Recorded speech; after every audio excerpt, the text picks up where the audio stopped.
name is Patricia Harden. I am a freshman at the University of Delaware. I'm a music and performance major concentrating in the violin, and I have two minors in Spanish and music management. I am also an alumni of both the Primavera Fund, which is a Pathways program here at Equity Arts, and I participated in a 2023 festival in Cincinnati. I, along with the rest of our panelists here, who will introduce themselves in a minute, will talk about pretty much our experiences being in our pathway programs, as well as navigating the college process, because we're all also first years. So I'll start off with introducing our panelists here, starting with Alex. Good afternoon, everyone. My name is Alex Adanzabal. I use he, him pronouns. And I'm an alumni from the Boston Beam program, and I currently go to the New England Conservatory as a cello major. Hi, my name is Zachary Allen. I use he, him pronouns, and I am a current freshman at Oberlin Conservatory and an alum of the Chicago Musical Pathways Initiative. My name is Dayla Spencer. I use she, her pronouns. I'm a freshman at Montclair State University studying music composition, trombone primary. And I'm an alumni of the Children of Pathways program. And I forgot my pronouns. My pronouns are she, they. So without further ado, we'll start our discussion. And our first question here is about just our first year experience with our transition. So for all of us, how was your transition from senior year to college? And how did your Pathways program that you were a part of prepare you for that shift? And also, what are some things that you wish you knew before, starting the process to eventually go to college? So you guys can start in any order that you want.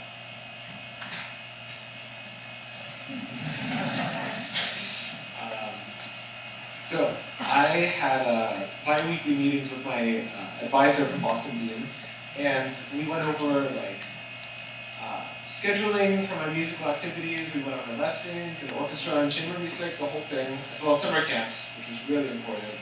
I should make sure I stay on top of everything.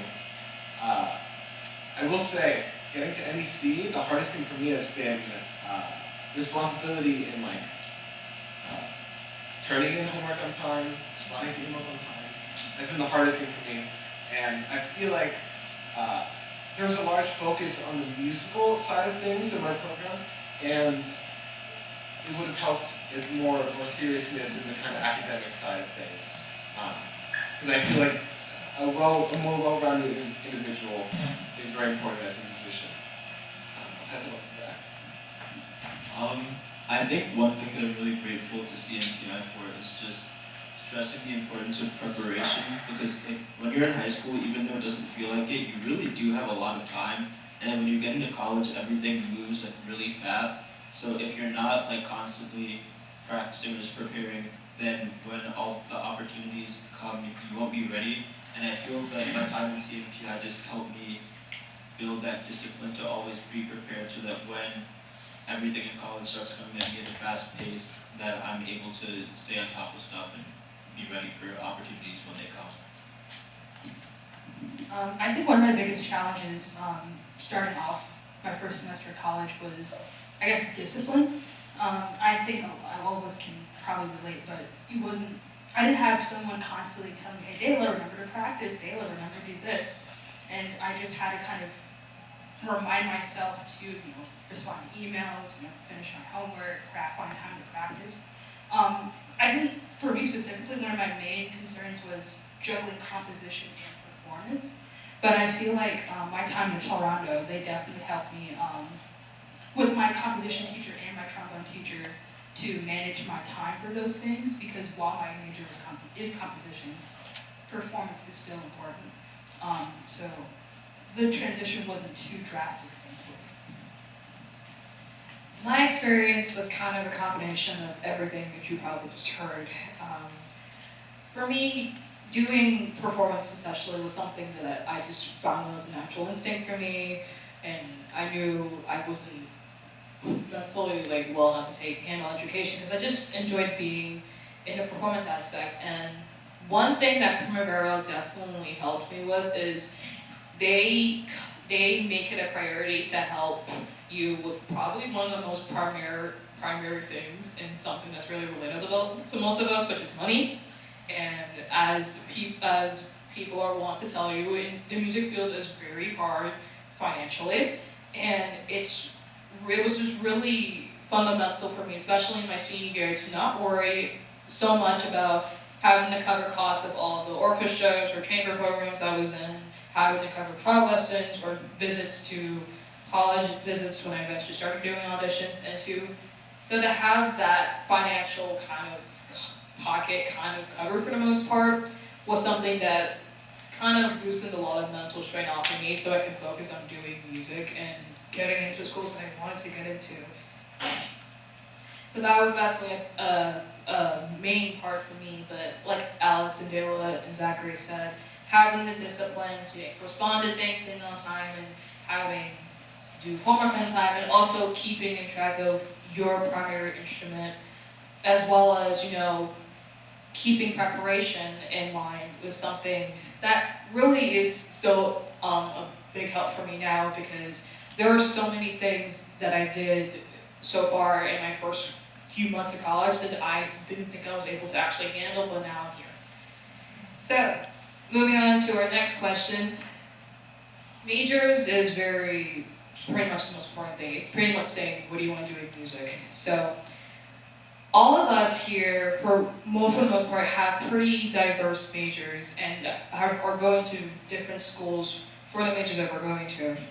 And so, what was the process in choosing your major, and what does that look like for your future?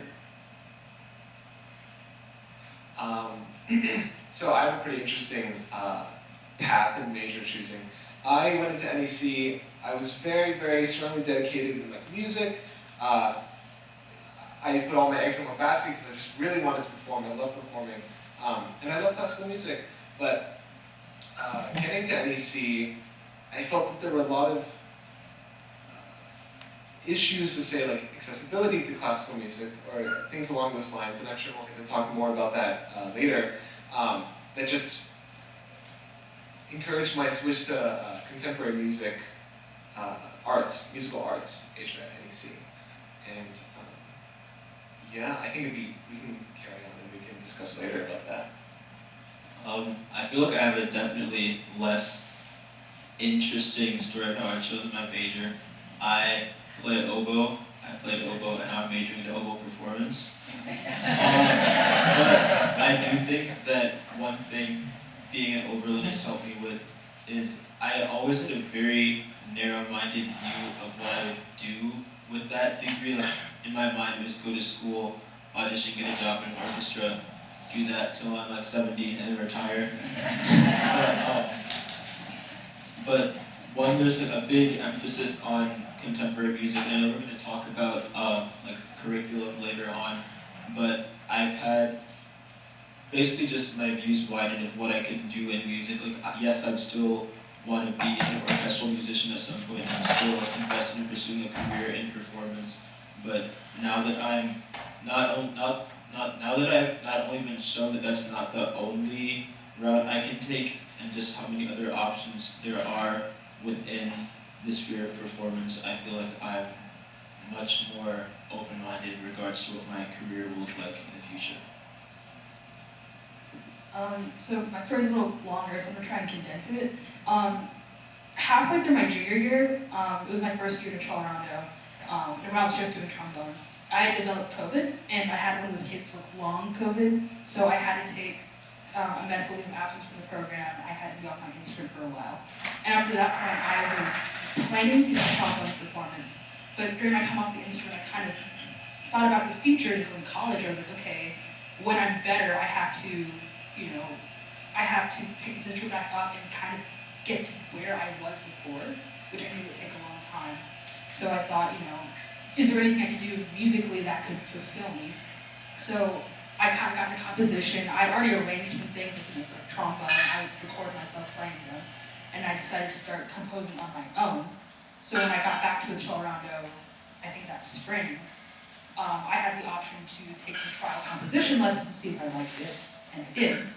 So I kept going with it through senior year, and now I'm doing composition. Long story short, I just found it more fulfilling. than performing, though I still do it.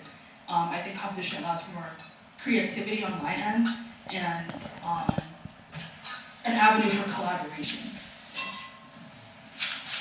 So my experience is also very long, so I'll also try to condense it.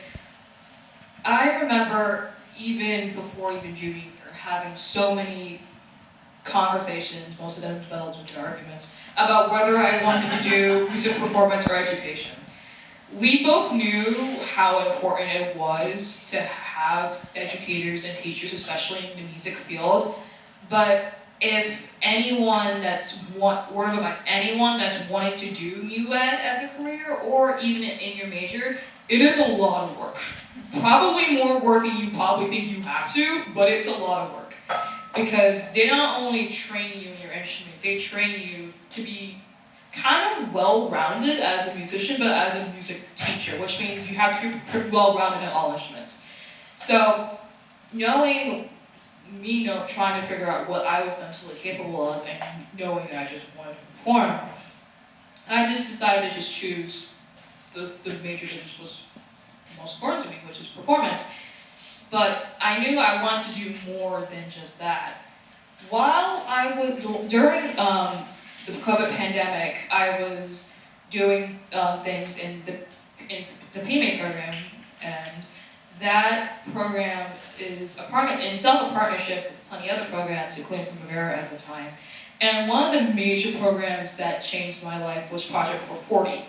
Now, the gist of that program is they help high school musicians, but not by teaching music. They teach you skills that you wouldn't think go together, like entrepreneurship, college career readiness, and advocacy and governance, to musicians. And you might think that doesn't make sense, but it actually does.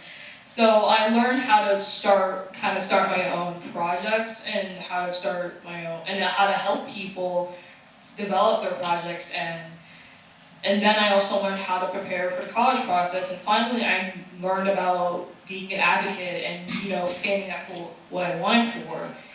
And so when I saw that UD had a music management studies minor, it really kind of reached out to me because I could be a performer, but I could also spend time in a field that I feel was important to me and kind of create my own dream career in music administration, because it's one thing to be a musician, it's another to have to make decisions for other people and playing a role that I feel for me is very important in the music field.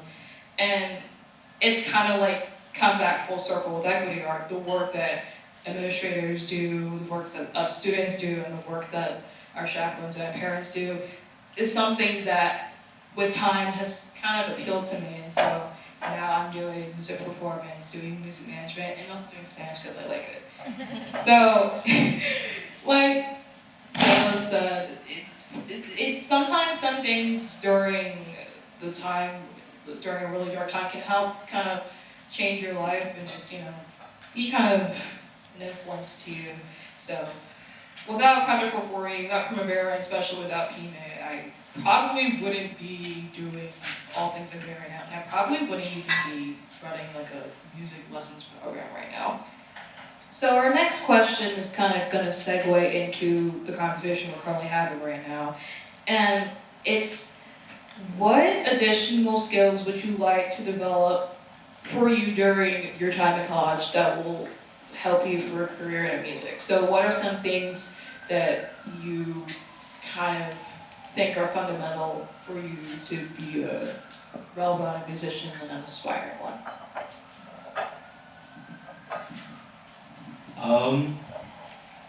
Good question.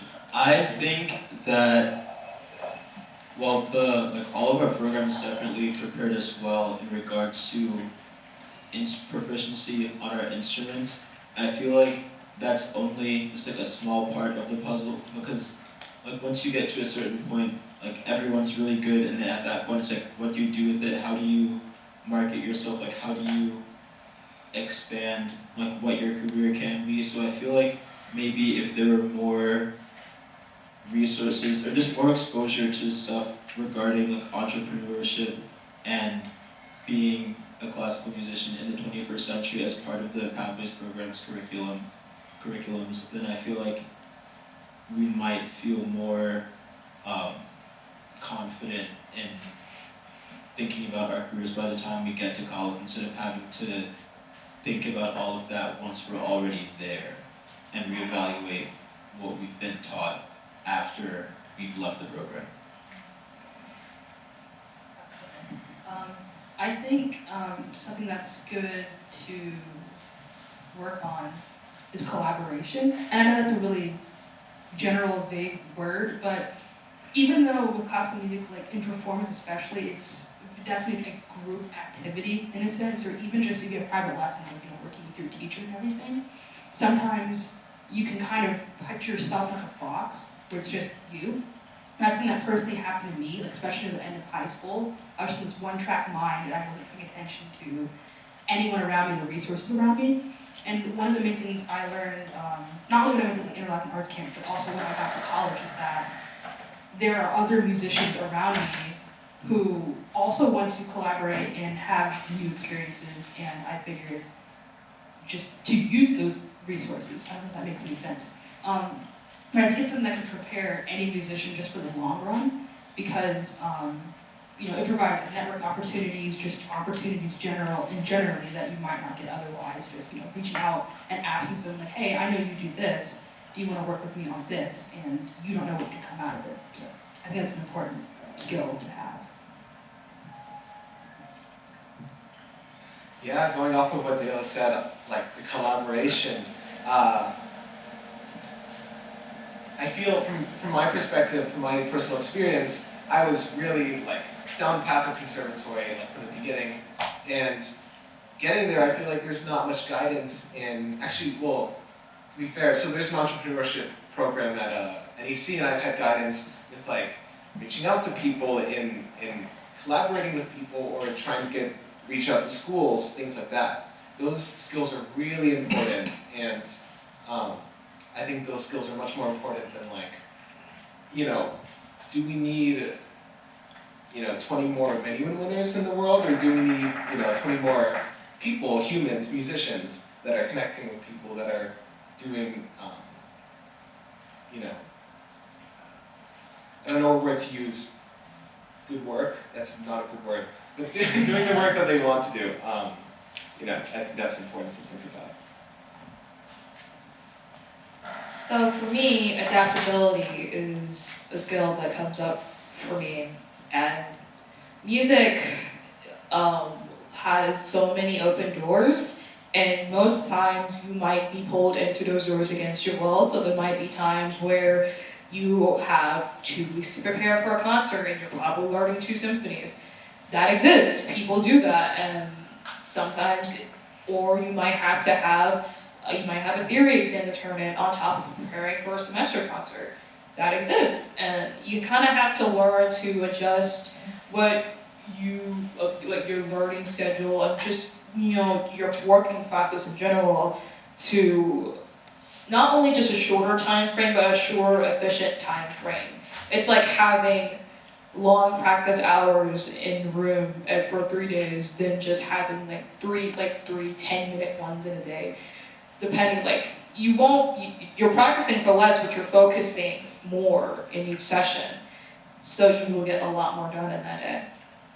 And it also helps for when in university, you're not, unlike in conservatory for the most part, you're not in university, you're focusing not just on music courses, you have a lot of general ed to do.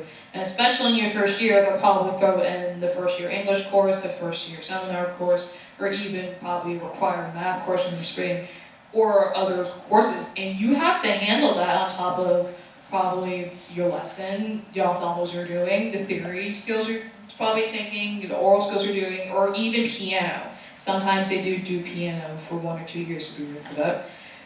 But learning how to manage your time and adapt accordingly when, there's an opportunity that comes up, knowing when to say no, or if you do say yes, having to fit that opportunity and the preparation for that into your normal working schedule. So adaptability is a big thing.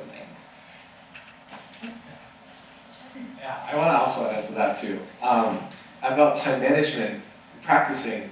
Classical music is so weird in that we're not taught how to practice really. Our teachers don't focus on that. And that's what we do like 90% of our work on as musicians. And that's strange. What's also strange is that there's no sort of like curriculum for a student. Like the teacher, you enter a 4-year program at conservatory.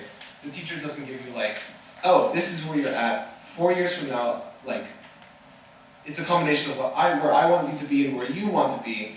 You should be there by the end of 4 years, and here's how we'll get there. Classical music is weird in that it doesn't do that, and I really think it should. Like, there just needs to be more structure in how music is taught. And so to go into that, our our next question actually, sorry about that, is so, as Alex touched on, the curriculum for music in general isn't the best towards our human bodies. So how can colleges, from conservatory to university, kind of support BIPOC musicians and underrepresented students while on campus? And this can be more on like how the curriculum can be changed versus what universities or conservators could do more or less of. I can start. I can't really speak for any schools aside from Oberlin, but I know that the Oberlin theory curriculum has undergone a lot of overhaul in the last few years. And so it's not just like 4-part analysis looking at Brahms symphonies every day. Like our very first class, we just talked about music notation and the advantages and disadvantages of different like Western classical notation versus lead sheets versus like Indian classical music or guitar tabs or stuff like that. So our very first class was sort of deconstructing what we knew and what we thought was like the only right way of doing things. And then in addition to that, all of the music that we look at, like of course we look at like standard classical music, but we also like draw from a lot of composers from diverse backgrounds, so contemporary music, some pop music. I actually wrote my first semester final music theory essay on Vampire by Olivia Rodrigo, which I was not expecting to do. But I think Oberlin definitely does a good job of not just expanding the types of music that we analyze, but also just sort of forcing us to reevaluate what we've thought is like good music, or like basically just expanding our horizons, and we're not just hyper-focused on Western European art music the whole time. I can't remember who mentioned earlier, but I kind of wanted to add on to it from a previous question about kind of marketing yourself. I think that's something, I can only speak for Montclair and then the university experience, but something I've found that not only me, but like friends that I know in the music program struggle with is, well, okay, we have this ability, like this musical inclination and whatnot. How do we market ourselves to whether that's, providing lessons for people, or in my case, publishing, I self-publish my pieces, getting that out there. I had a friend, she was putting together a lessons poster, and she was putting it around the school. And I remember she texted me a couple people, and she was like, okay, now that I've done this, now what? Like how do I further market myself? Where other ways can I put myself out there? So I think just marketing, I can't think of another word, is something that I think should be emphasized in schools more. And even just at the music business side of things, I feel like. For example, I had someone buy a piece from me, and he was like, hey, can you like put together an invoice for this? And I'm like, invoice? I thought, just Venmo me the money and send that your way. And he's like, no, you have to put together an invoice. Like things like that, I don't know. I had to call my mom. I was like, hey mom, what's an invoice? How do I do that? So I think even little skills like that, and I've had sorry, I'm a little long, sorry. But I've had people tell me, oh, that's something you've learned with time. But I feel like, why wait to teach someone that? It can be relevant early in your career, it will be relevant later on. I don't think there's a reason to go with that, so. So this might be a little bit controversial, but this is something that's very personal for me. And it seems pretty obvious, but having the majors we choose as music be more open to the actual careers that we can actually choose. So during like middle school, this is kind of going back to like previous questions and answers, but going back to Park 40 again, I was at their college fair, and I remember picking up a poster from the USC Thorne School of Music's stand, and it was a big poster about from A to Z the amount of careers you could have in music, from performance to education to even studio and technology, even teaching or therapy.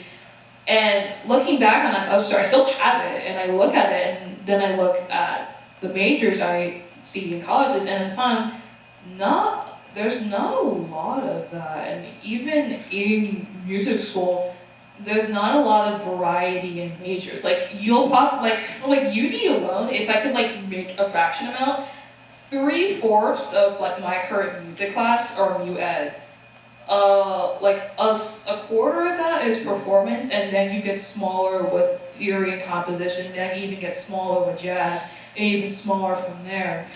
And what also caught my eyes when I was actually doing the college process, some schools I applied to had music therapy. Some colleges I had actually had music performance with a chamber music emphasis. Some had, some variation of music ed or music performance, but they didn't just have that. And while I find music performance degrees important and music education degrees important, that music therapy degree really reached out to me. It was like, in an alternate universe, I could be doing violin with a music therapy basis, but that's not what I want.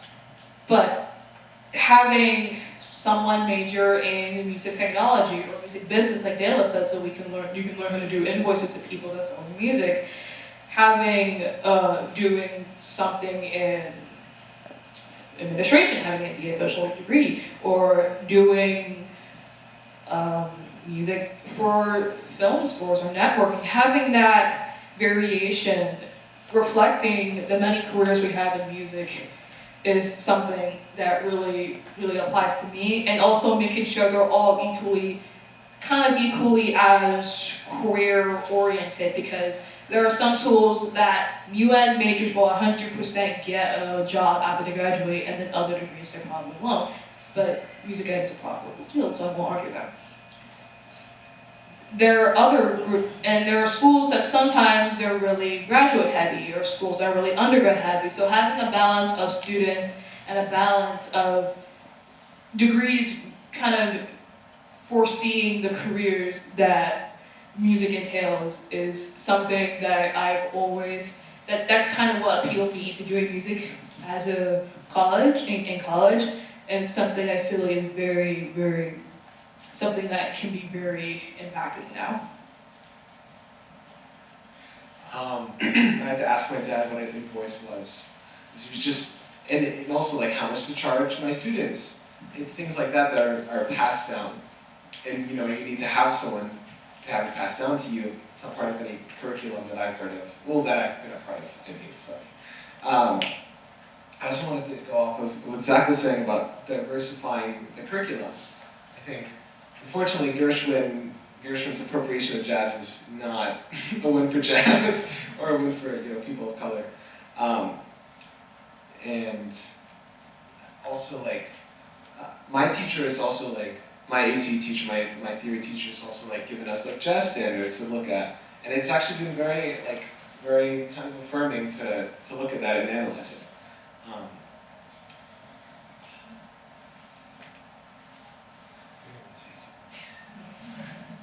I wish I had jazz standards to read in class. Alright, so our final question for our panelists, and then we'll turn it to the audience for some questions if they have any, is what are ways that you guys, or all of us, would you like to stay connected with people that are either in your pathway program right now, or people that are graduating, or even people that are a long time along with your programs?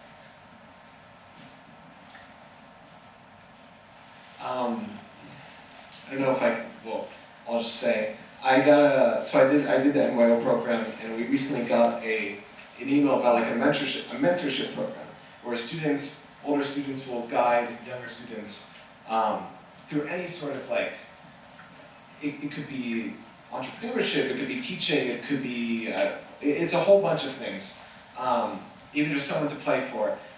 Those things are super important. I mean, I also understand that this program is not run for very long. The age gap is pretty small, but I still think something where we could, connect with younger students, mentor, have experience as a mentor, and have experience as a mentee are really valuable. Building off of that, I just thought of this right now as you were talking, but CMPI pairs like each student with a mentor, and I think that it could also be, like, we could also maybe implement something similar to what you were talking about, where like not an alumni necessarily being the full-time mentor of a student, but maybe just connecting people currently in the program with people who have graduated from the program, because I feel like enough time has passed that there's definitely a wide breadth of people who have been out of the program for a while or are still in there, and I feel like having that sort of feedback loop of people who are in the program or people who've recently graduated, being able to guide those people would be very beneficial. I guess I was kind of thinking the same what Zachary and Alex said, just kind of having some sort of like network of alumni of the Pathways program and people who are in the program currently, and just nothing that it doesn't necessarily be a mentorship program, even though that would be cool, but it could just even be like having them as an option, as a resource, be like, oh, I have a question about this part of the college process, or I have a question about this specific experience that I know this person took part in. So I think having that available is the best option.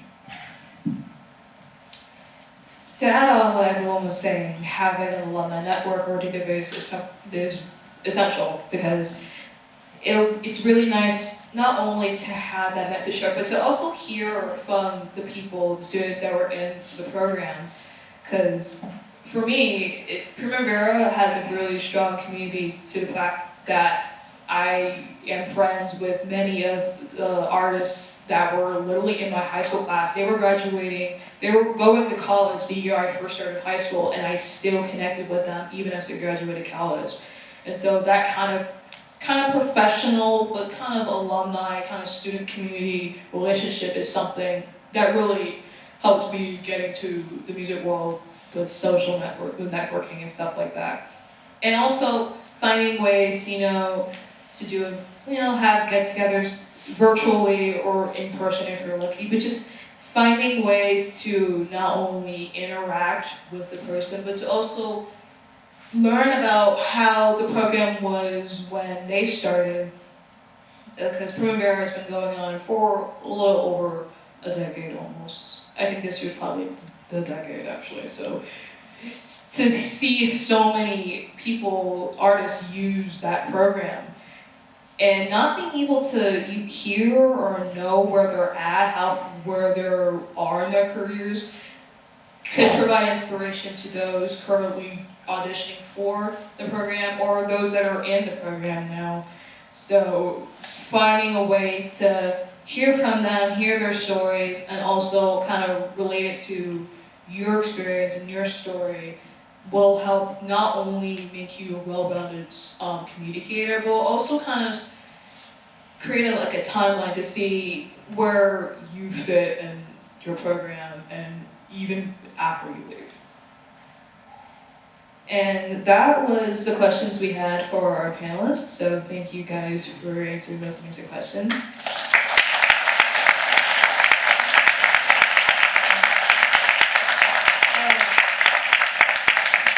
So we have quite a bit of time left, so if any of the audience members has any questions you want to ask any of us, including me, about our experience in Pathways or our experience in the process of doing college, feel free to speak now.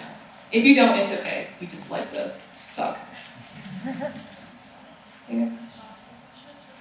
So, could you elaborate a little on how music management works So music management, the way it works, it's very convenient. So most of it is made up of electives that really just are fulfilled by your main courses. And so you don't really start, it doesn't really hit until like your junior, your junior year or so. So once you finish your electives and stuff like that, there are 4 main core courses that you take. And they're pretty much like the core of like how the industry works, how things are like navigated and stuff, elements of doing it, and something that's interesting like called patterns of patronage, which is exploring music from the economic side of things. And a fundamental thing that you do while you're doing that is doing an internship. And internships are also a really awesome resource to have. But in an internship, you pretty much do hands-on experience in kind of the developing side of an industry. It could be a performance internship if it's nice, but when you're doing music management, you're mostly doing administrative things. So you might be helping out, like if you get an internship at the Kimmel Center, for example, you might be helping out the development program, or you might be helping out their social promotion, or even helping them in the education department. So it's pretty much learning like the business behind the program. And an interesting thing is if you do a Bachelor of Arts program with music management in mind, you can partner up with the business school of UD and do like a 4+1 internship where you can have like a business kind of full business career, which is something that interested me, but that's too weird for me to actually mentally handle. So that's pretty much the music management kind of minor. Any other questions? That was a good one. No? Got 2. This is kind of a question for all of you, but if you could go back in time, would you change any decisions you made?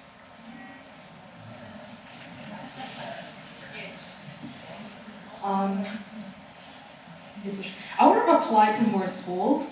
I only applied to 3 schools. I played it very safe. I wish I could have, looked more into what else is out there, but I probably would have still chosen Montclair anyway. It ticked all of my boxes. But I think I was so set on what I wanted out of a college, and I just picked 3 that were the first 3 that I saw that had what I wanted, that I didn't consider any other potential options, which could have offered different opportunities for me. Not necessarily better, but just different. So I wish I could have done my research more, but I still love Montclair. This might be a bit of a cop-out answer, but the only thing I can think of is start sooner and practice more. But honestly, like you really do have so much more time than it seems like you do. And I remember freshman year, I went to a master class with the McGill brothers, and Anthony McGill told me to do the hard work now so I can have fun later. And I feel like if you take away anything that I've said in the last 45 minutes, let it be that.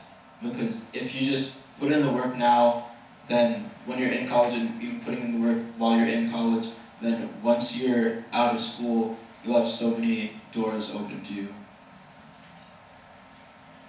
For me, I think probably having enough confidence in myself to know what I wanted. So if I had a teacher that wasn't working for me, have enough confidence to reach out and say, hey, I think I need a new teacher, this isn't working for me, or hey, I think I need to upgrade an instrument. Because when I was doing music in high school, I was really shy and really nervous.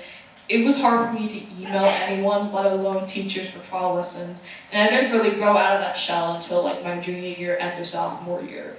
And if I had done that early, I would not only kind of know what I wanted and know to stand up for what I advocate for myself, but then I'd probably I'd have more confidence in practicing and just being more confident in doing what I wanted as a career. But learning how to speak up is something that I'm still learning with now. So probably knowing when to advocate for myself. I would say, I think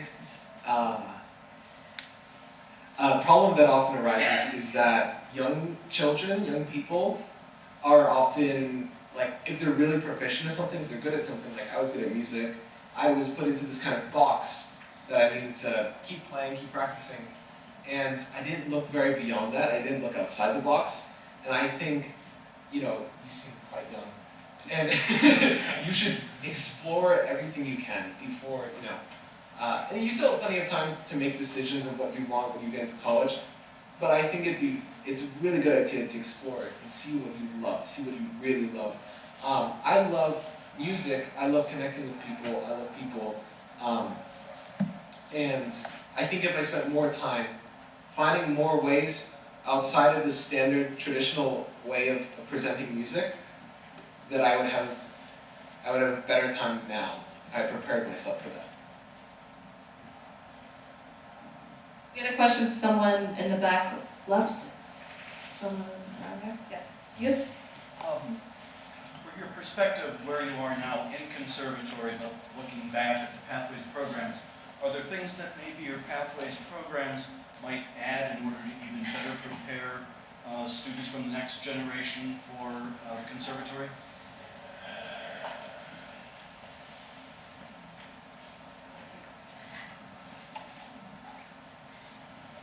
Good, I guess. That's a really good question. So I'll try to start things here. So I feel that Primavera definitely prepared me for my experience at UD, because when I started college, it felt like a pretty standard workload. I didn't feel like it was too heavy of a transition, and I felt like kind of like, laxed and neutered. And so I think if there was one thing, I think they're kind of doing this now, but like having kind of seminars or like little workshops into what classes look like. So like, what does a theory class look like? What does an honors course look like? And also trying out like different ensembles. Like Primavera recently had a dance workshop that looked really fun, and they have master classes, and they also had, they currently have a career development kind of series, which is definitely something that that UD prioritizes a lot, and especially in music. So I think having more of like a deeper sense of like what actually goes in the college world is something. It's not like a minor change, but like it was a relatively smooth transition for me. Everything, all that stuff. This is probably a biased answer, but I wish that, because with the Rondo, we take theory classes at Vanderbilt, but I kind of wish there was also an option to maybe take one or two other supplemental classes, maybe specifically like composition, because I feel like that's something I had experienced maybe sooner. I would have probably chosen to do it sooner, like pursue that in college for a career. So yeah, that's super specific, but I think that'd be pretty interesting to implement. This is a more broad answer, but I remember in our Zoom call that we had before this, just planning out, or just discussing what we were going to talk about, I think Alex said something along the lines of our program prepared us really well for this pathway, but it's a very narrow pathway. And so I feel like just broadening the scope of what the students think they can do in the future. I don't know, I don't have any specific ideas at this moment, but just broadening the horizons of potential career paths would be the main change that I would implement. Yes, you. Yes, first of all, I'm Brian McCurdy from the University of Southern California. Thank you for passing our post. Thank you for having us. I have a statement and a question. My first statement is, those who are pursuing music as a career, It's, you're choking the field where there are no guarantees, where the degree does not necessarily guarantee you a job. You just need to show you to complete the assignment. And then, so my thinking is, one should be thinking of oneself as a business of one from day one. While you're still in high school, while you're still in college, freshman, sophomore, whatever you're in, you should be thinking of yourself as your own LLC. I would also say in higher education, we tend to pigeonhole or have a monolithic approach to one's education. And I think it's important that you look at your respective schools as sort of all you can eat buffet. Meaning that there's music, there's business classes, there's technology, there's AI, there's all kinds of things that you can do that will allow you to have a really eclectic approach to your career. And finally, as a DEI person, I wonder, being at a PWI, which all of you are attending right now, is there a sense of belonging? Do you have affinity groups within your schools? And how are they organized? Are they organized by ethnicity, race, sexual orientation? How do you go about constructing or identifying your respective affinity groups? Thank you. Thank you for those amazing statements, Ron. So I'll start off by saying that UD has a ton of these communities. There's so many LGBTQ groups, there's a little Center for Black Culture that does a lot of events and promotions. And so for the music side, for me, I don't see a lot of myself as a black person in music, but especially performance, but there's more than what I've been in high school. And I feel like it's a significant increase. And so it's nice to see more people like me in a music environment. But I'm also seeing people that identify as different sexual orientations, which I didn't really experience in high school. And the teachers are very respectful of that. The whole music school is very respectful of that wherever they are. And so, and like I said earlier, UD has a lot of they have several LGBTQ clubs, they have several religious clubs, they have several race things for blacks, for Asians, for Hispanics. And I feel like I find my space of belonging in the music community really well.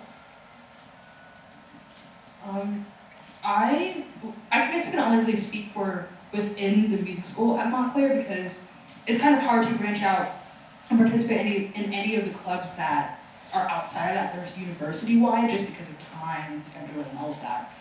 But I feel like probably most people in here have experienced this at some point, but just kind of feeling isolated in a sense because specifically there aren't a lot of black people in their program. This is the classical program at Montclair, and even from the composition program, it just feels a little like I'm being kind of pigeonholed a little bit. Like especially if I write something that maybe is received well, people are like, "Oh my God, yeah, you're gonna be the next Valerie Coleman." And I'm like, they're more black female composers than that, and I'm no shade of Valerie Coleman. But I guess that's all to say that it's kind of going into earlier discussions about maybe diversifying the curriculum in schools and also just showing that there are more people out there that look like me or who are like me, even if that's not necessarily observed within that university setting or music school setting.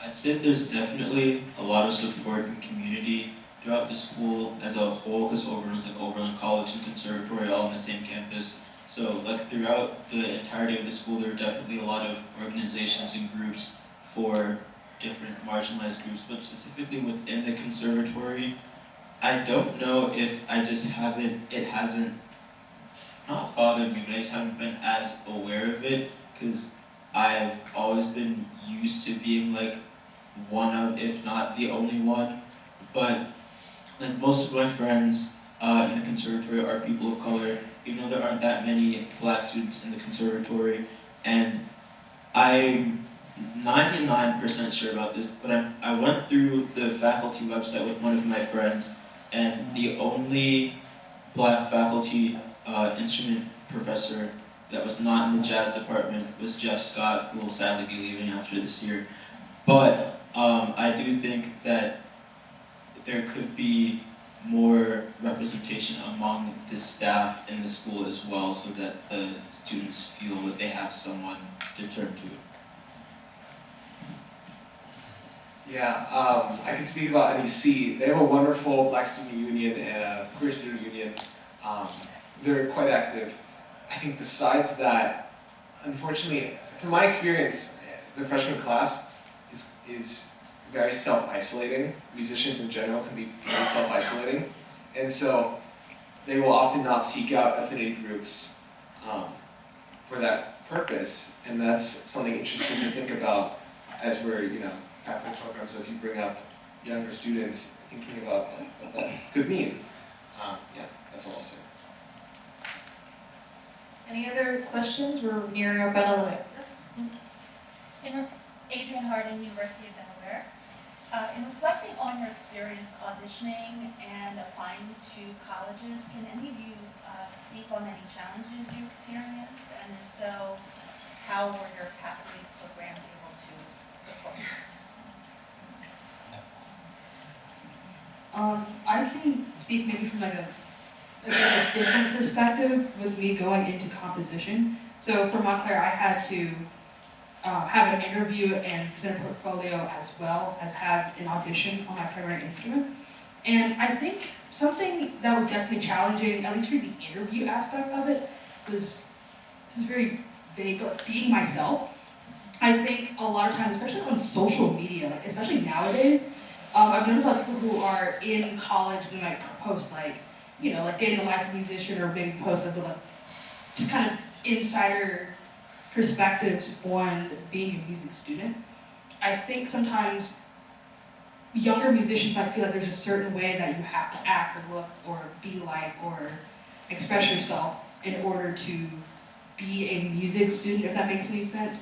So I think being within a Toronto at least, that was something that I did express to my teachers, like, hey, I feel like I don't fit into what a music student is supposed to be. And they kind of told me, like, well, okay, exactly does that look like? Just because a few people might express it on social media or express that otherwise, doesn't mean there's one way that anything can be. So I feel like, just kind of being myself and advocating for myself, like Patty mentioned earlier, and just being myself, I guess. I don't know what other phrase to use. Also, since I'm a little controversial, I don't know how else to phrase this, but not, it sounded really bad, sucking up to the professors and stuff, like I think that happens a lot, especially in interview situations. Of course you want to impress the faculty and impress the people that you might be studying with for the next 4 years. But they can see past, like, I don't know how to phrase it. Ignore that part. Everything that's all that is important. Yeah. By the way, if we missed the left side of the room for any questions, we're so sorry. We kind of were just faced towards this way. So if any of you guys have questions or that want to be answered, we have like 10 minutes left. So if any of you on this have questions, okay. So any other questions? Okay, yes. So this is a question for all of you, and that's, what would the future of music look like for all of you? Good one.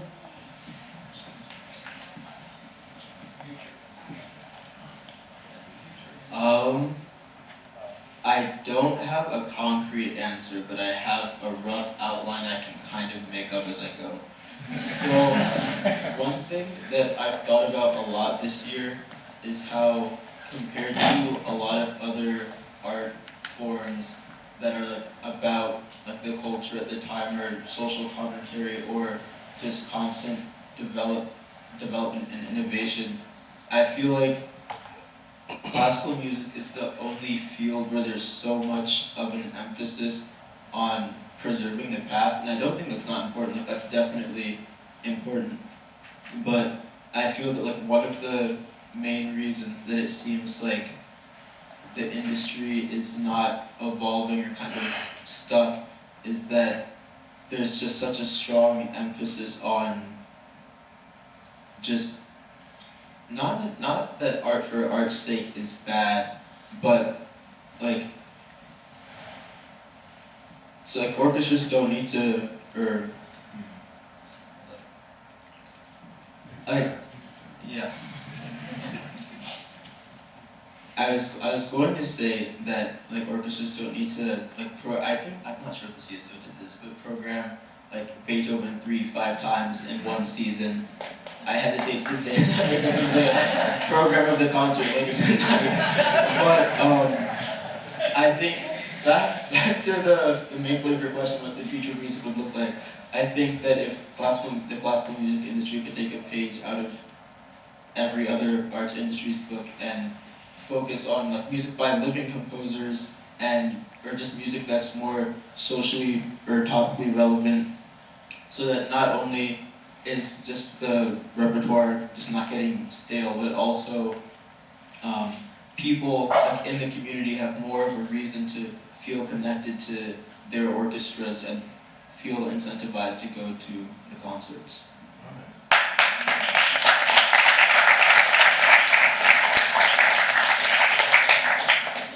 Yes, I one up what Zach said entirely. I think that's amazing. And talking about relevancy and accessibility, I think there are so many changes that can be made pretty easily. Like, well, this one's not so much of an easy one, but I've seen it, I've heard of it being done. You know, it's a pay what you can ticket, so anyone can come in and anyone can listen to the music. I think, like, these walls of these thick, like, walls of like that cut out the public from listening to music. It's just music. The security guards that block people from entering, it's just music. People should be able to come inside and listen. And I think that's why it loses some relevancy. Also, like the people who get music, I feel like having talks, like short talks right before each piece or something, talking about the piece, giving context, giving character to the piece. Because music is not a universal language, and people like, if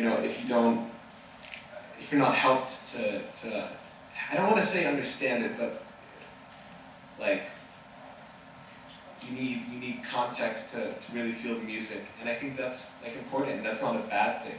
I just think it's not offered very accessibly. What great statements to end on for our panel. So once again, thank you to our amazing panelists.